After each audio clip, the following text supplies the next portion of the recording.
बिस्मिल्लाहिर्रहमानिर्रहीम। अस्सलाम वालेकुम फ्रेंड्स, मैं आपका दोस्त फ़कार ताहिर ख़ान। दोस्तों, आज एम्स्टर्डम नहीं, ज़ांसेशंस हॉलैंड नीदरलैंड से। अब ज़ांसेशंस जहाँ मैं अभी खड़ा हूँ, इसके हवाले से मैं आपको थोड़ी डिटेल्स बताता हूँ। और वीडियो को जिस टॉपिक पे मैं बनाने जा रहा हूँ कि बहुत से लोग जो यूरोप आना चाहते हैं, नीदरलैंड्स आना चाहते हैं वर्क वीज़े पे, विजिट वीज़े से, उस हवाले से कुछ इंपॉर्टेंट इन्फॉर्मेशन शेयर करने जा रहा हूँ। वीडियो को आप शुरू से एंड तक देखें। आगे चल के मैं अपना नंबर भी दूंगा। जो लोग अपना नीदरलैंड्स आना चाह रहे हैं, अभी मैं एक अपने ग्रुप के साथ आया हूँ टूर पैकेज पे, उनको दिखाने के लिए। ग्रुप जरा दूसरी साइड पे, तो मैंने छोटा एक शॉर्ट सी वीडियो बना के आप लोगों को बताऊँ। अच्छा फ्रेंड, ये ज़ांसेशंस है, इस जगह का नाम है ज़ांसेशंस, और ये एक बहुत बड़ा टूरिस्टिक पॉइंट है। आपको मेरे पीछे ये बहुत सारी विंड्स मिल्स नजर आ रही है, जिसको उर्दू में पंचक्की कहते हैं, इंग्लिश में विंड मिल्स कहते हैं, और डच लैंग्वेज में इसको मोलन कहते हैं। सही है। तो ये पुराने वक्तों में होता है। और ये जितनी भी आपको ये छोटा सा गांव है जिसमें आपको ये दिखा रहा हूँ, ये पुराने वक्तों में, यानी कि ये 16वीं सदी का बना हुआ, 1600 का ये गांव है। और ये सारी आपको उस वक्त की जो कुछ म्यूजियम भी हैं, कुछ जगह हैं जहाँ पे चीज़ बनता था। आपको पता है कि हॉलैंड जो है वो चीज़ के लिए, डेयरी के लिए काफ़ी मशहूर है। और ये विंड मिल जो है, इसके अंदर पीनट्स वगैरह के थ्रू जो है वो ऑयल बनता था, रंग बनता था, पेंट्स वगैरह, कुछ स्पाइसेस वगैरह, मसाले वगैरह बनते थे। तो ये उस ज़माने में 16वीं सदी के अंदर ये टेक्नोलॉजी नहीं थी, तो इन्होंने जो हवा के जरिए जो नहीं ये विंड मिल बनाई थी। ये विंड मिल चलती थी, और अंदर इसके अंदर इन्होंने एक ऐसा ज़बरदस्त मैकेनिज्म बनाया हुआ है। ये भी आपको कुछ वीडियो में भी नज़र आ रहा होगा कि ये विंड मिल जो है वो चलती थी, और उससे नीचे जो है वो ऑयल वगैरह निकलता था। सही है। तो रंग वगैरह बनता था, मसाले वगैरह बनते थे। तो ये है जगह। तो मैंने थोड़ा सा इसके बारे में बता दूं। अब बात करते हैं फ्रेंड्स वीज़े के हवाले से।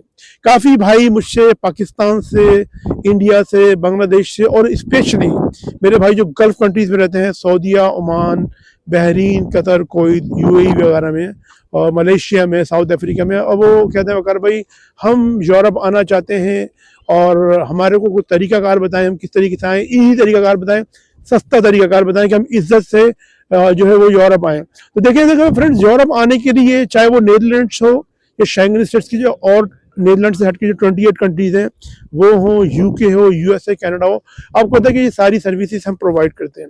अब इसके लिए ऐसा नहीं है कि कोई वीज़े बढ़ रहे हैं। बहुत से लोग कहते हैं वकार भाई हॉलैंड का वीज़ा कितने का है, जर्मनी का वीज़ा कितने का है, फ्रांस का वीज़ा कितने का है, कनाडा का वीज़ा कितने का। देखिए, ये वीज़े कोई बिक नहीं रहे होते।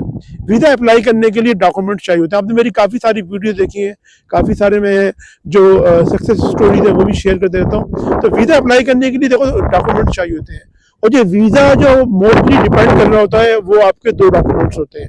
एक है होती है आपकी सोर्स ऑफ इनकम जो रजिस्टर्ड हो, और दूसरा होता है बैंक स्टेटमेंट। बैंक स्टेटमेंट जो जॉब करने वाले हैं उनके लिए उनकी सैलरी उनके अकाउंट में आओ, और ये नहीं कि 30-40 हज़ार रुपये, कम से कम 80,000, 1 लाख रुपये नज़दीक नेट सैलरी उनके अकाउंट में आए, उनके पास कंपनी का एनओसी मौजूद हो, और फिर बैंक स्टेटमेंट हो जिसमें 14-15 लाख रुपये उनके अकाउंट में क्लोजिंग बैलेंस हो, फिर वो वीज़ा अप्लाई कर सकते हैं। इसी तरीके से जो मेरे भाई कारोबार कर रहे हैं, कारोबार करने वालों के लिए कम से कम 2 साल का टैक्स रिटर्न मौजूद है उनके पास अच्छे। अगर 2 साल के नहीं है तो चले 1 साल का सही है, चैम्बर ऑफ कॉमर्स में रजिस्ट्रेशन है तो वो भी चलेगी। और अगर वो नहीं है तो उसके बगैर भी आप वीज़ा अप्लाई कर सकते हैं, लेकिन टैक्स रिटर्न आपके पास होना बहुत ज़रूरी है। साथ में आपके पास 2 अकाउंट होने चाहिए, एक बिजनेस जिसमें आपकी बिजनेस की ट्रांजेक्शन हो रही हो, मनी ट्रेल शो हो रही हो, और दूसरा पर्सनल। तो बिजनेस में देखिए जितनी भी ट्रांजेक्शन हो जाए वो प्रॉब्लम नहीं है, लेकिन जो पर्सनल अकाउंट है उसको आपने वेल मेंटेन रखना चाहिए। और उसके अंदर जो पर्सनल अकाउंट है उसके अंदर भी आपके तकरीबन 14-15 लाख रुपए क्लोजिंग बैलेंस मौजूद हो। और अगर आप बिजनेस कर रहे हैं तो बिजनेस अकाउंट के अंदर प्रॉब्लम नहीं है, वो कितना भी अमाउंट हो, क्योंकि उसमें ट्रांजेक्शन मुस्तकिल तौर पर होते रहती है। अब ये है 2 बुनियादी डॉक्यूमेंट्स, ये अगर आपके पास है, ये दुनिया में कहीं भी आप रह रहे हैं, कहीं भी रह रहे हैं, ये होना चाहिए। इस तरह मेरे भाई जो गल्फ में रहते हैं उनकी सैलरी अच्छी उनके अकाउंट में आ रही हो, कंपनी की तरफ से एनओसी मिले उनको, जिसे सैलरी सर्टिफिकेट भी कहते हैं, तो फिर आप वीज़ा अप्लाई कर सकते हैं। फिर अकाउंट में आपके कुछ, जैसे दुबई में लोग रह रहे हैं तो तकरीबन 15 से 20 हज़ार धर्म उनके अकाउंट में क्लोजिंग बैलेंस हो, सऊदीया में रहने वाले उनके अकाउंट में 15 से 20 हज़ार सऊदी रियाल हो, तो ये अमाउंट हो तो फिर वीज़ा अप्लाई कर सकते हैं। खुद अप्लाई कीजिए। देखिए, आप वीज़ा खुद अप्लाई करें, जरूरी नहीं कि आप किसी कंसल्टेंट के पास जाए, एजेंट के पास जाए, खुद अप्लाई करें, कोशिश करें।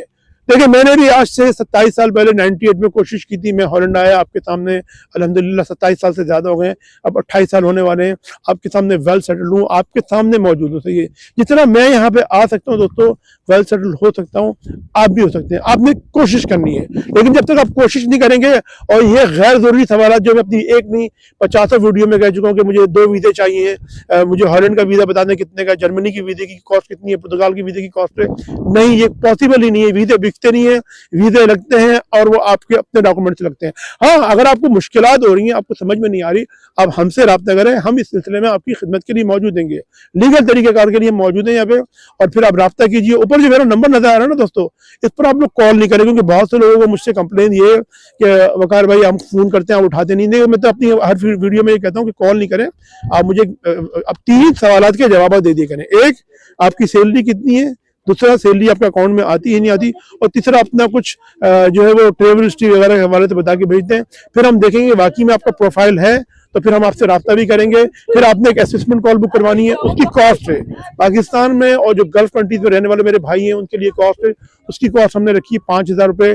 यूरोप में रहने वालों के लिए 30 यूरो है, और यूएस और कनाडा में रहने वालों के लिए 50 यूरो हमने फीस रखी है, ताकि हम आपसे बातचीत करें। लेकिन जब तक हमें कुछ बात ही नहीं पता होगी आपके बारे में, बहुत से लोग कहते हैं वकार भाई बात करें, फिर हमें कुछ बात समझ में आएगी तो हम जो नहीं फिर आपसे रब्ता करेंगे, पैसे देंगे। देखिए ऐसा नहीं, हमारा टाइम कीमती, जिस तरीके से आप बात करना चाह रहे हैं इस तरीके से सैकड़ों नहीं हजारों लोग बात करना चाह रहे हैं, हर एक से बात नहीं हो सकती। अगर आप बाहर आना चाहते हैं तो ये फ्री का काम नहीं है, पैसे वालों का काम है। और यूरोप आने के लिए, हॉलैंड आने का मैं बता रहा हूँ, मैं नीदरलैंड में मौजूद हूँ, नीदरलैंड को ही दूसरी जबान में हॉलैंड कहते हैं, हॉलैंड को ही दूसरी जबान में नीदरलैंड कहते हैं। यहाँ आने का आजकल जो पाकिस्तान से सिर्फ टिकट चल रहा है 3-3.5 लाख रुपए का टिकट चल रहा है। तो अगर आपके पास पैसे नहीं है, मैं खुद अपने मुंह से आपको कह रहा हूँ, फिर आपको राब्ता करने की जरूरत ही नहीं है। जब पैसे नहीं होंगे तो आप आएंगे किस तरीके से? पैसे हैं, डॉक्यूमेंट्स कंप्लीट है, राब्ता करें, आपको लेके भी आएंगे, और जो भी फीस आपने असेसमेंट फीस दी होगी वो फिर हम नेक्स्ट अमाउंट में से आपके माइनस कर देंगे। अच्छा फ्रेंड्स, ये आज की वीडियो।